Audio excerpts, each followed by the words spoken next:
முதல் வாசகம். உன்னை காக்கும் பொறுப்பினை உடைய ஒருவனை அவர்தாம் அருளியுள்ளாரே. ரூத்து நூலிலிருந்து வாசகம். அதிகாரம் 2, இறைவசனங்கள் 1 முதல் 3 முடிய மற்றும் 8 முதல் 11 முடிய மற்றும் அதிகாரம் 4, இறைவசனங்கள் 13 முதல் 17 முடிய. நகோமிக்கு போவாசு என்ற உறவினர் ஒருவர் இருந்தார். அவர் செல்வமும் செல்வாக்கும் உடையவர், எலிமெலேக்கின் வழியில் உறவானவர். ரூத்து நகோமியிடம், நான் வயலுக்குப் போய் யார் என்னை கருணைக்கண் கொண்டு நோக்குவாரோ அவர் பின்னே சென்று கதிர்களை பொறுக்கிக் கொண்டு வருகிறேன், எனக்கு அருமை தாரும் என்றார். அவரும் போய் வா மகளே என்றார். ரூத்து ஒரு வயலுக்குப் போய் அறுவடையாள்கள் பின்னால் சென்று அவர்கள் சிந்திய கதிர்களை பொறுக்கிச் சேர்த்தார். தற்செயலாக அவர் போயிருந்த அந்த வயல் எலிமெலேக்கிற்கு உறவினரான போவாசுக்கு உரியதாயிருந்தது. பிறகு போவாசு ரூத்தை நோக்கி, பெண்ணே, நான் சொல்வதைக் கேள். இந்த வயலைத் தவிர வேறு எந்த வயலுக்கும் போய் நீ கதிர் பொறுக்க வேண்டா. என் வயலில் வேலை செய்யும் பெண்களுடன் இங்கேயே இரு. அறுவடையாளர்கள் வேலை செய்யும் இடத்தை நன்றாக கவனித்து அங்கே போய் அவர்கள் பின்னால் கதிர் பொறுக்கும் பெண்களோடு நீயும் இரு. எந்த வேலைக்காரனும் உனக்கு தொந்தரவு கொடுக்க கூடாதென நான் கட்டளையிட்டிருக்கிறேன்.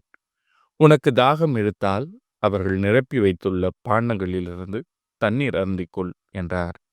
ரூத்து போவாசின் பாதங்களில் வீழ்ந்து வணங்கி, என்னை ஏன் இவ்வாறு கருணைக்கண் கொண்டு நோக்குகிறீர்?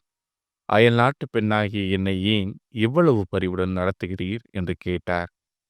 போவாசு, உன் கணவன் இறந்ததிலிருந்து உன் மாமியாருக்காக நீ செய்துள்ள அனைத்தையும் கேள்விப்பட்டேன். உன் தந்தையையும் தாயையும் சொந்த நாட்டையும் துறந்துவிட்டு முன்பின் தெரியாத ஓர் இனத்தாருடன் வாழ நீ வந்திருப்பது எனக்கு தெரியும் என்றார். இவ்வாறு போவாசு தாம் சொன்னபடியே ரூத்தை தம் வீட்டுக்கு அழைத்துச் சென்று அவரை மணந்து கொண்டார். அவர்கள் கூடி வாழ்ந்தபோது அவர் கருத்தரிக்க ஆண்டவர் அருள் கூர்ந்தார். ரூத்து ஓர் ஆண்மகவை பெற்றெடுத்தார்.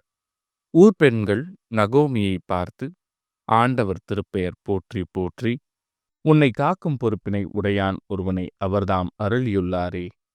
இஸ்ரேலில் அவனது பெயரும் புகழுடன் ஊங்கி திகழ்வதாக. புது வாழ்வு உனக்கு அன்னவன் தருவான், முதுமையில் உனக்கு அன்னமும் அளிப்பான். உன் பால் கொண்ட அன்பால் உனக்கு மைந்தர் 70 மேலாய் விளங்கும். மருமகள் அவனை ஈன்றவள் அன்றோ என்று வாழ்த்தினார்கள். நகோமி குழந்தையை கையில் எடுத்து மார்போடு அணைத்து கொண்டார். அவரே அதை பேணி வளர்க்கும் தாயானவர். சுற்றுப்புற பெண்கள் நகோமிக்கு ஒரு மகன் பிறந்துள்ளான் என்று சொல்லி அவனுக்கு ஓபேது என்று பெயரிட்டார்கள். அவனே தாவீதின் தந்தையான ஈசாயின் தந்தை. இது ஆண்டவரின் அருள் வாக்கு. இறைவா, உமக்கு நன்றி. பதிலுரை பாடல். ஆண்டவருக்கு அஞ்சி நடப்பவர் ஆசி பெற்றவராயிருப்பார்.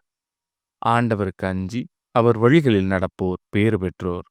உமது உழைப்பின் பயனை நீர் உண்பீர், நீர் நற்பேரும் நலமும் பெறுவீர். ஆண்டவருக்கு அஞ்சி நடப்பவர் ஆசி பெற்றவராயிருப்பார். உன் இல்லத்தில் உன் துணைவியார் கனிதரும் திராட்சை கொடி போல் இருப்பார். உண்ணும் இடத்தில் உம் பிள்ளைகள் ஒளிவக் கன்றுகளைப் போல் உம்மை சூழ்ந்திருப்பர். ஆண்டவருக்கு அஞ்சி நடப்பவர் ஆசி பெற்றவராய் இருப்பார். ஆண்டவருக்கு அஞ்சி நடக்கும் ஆடவர் இத்தகைய ஆசி பெற்றவராயிருப்பார். ஆண்டவர் சியோனிலிருந்து உமக்கு ஆசி வழங்குவாராக.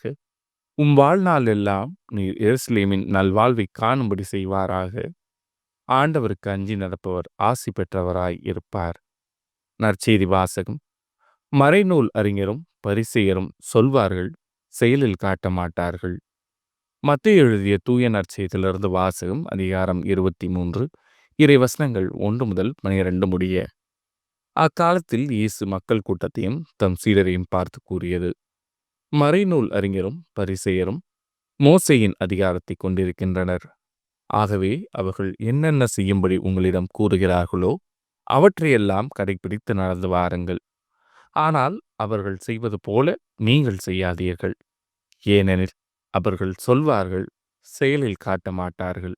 சுமத்ததற்கரிய பழுவான சுமைகளை கட்டி மக்களின் தோள்களில் அவர்கள் வைக்கிறார்கள். ஆனால் அவர்கள் தங்கள் விரலால் தொட்டு அசைக்கக்கூட முன்வரமாட்டார்கள்.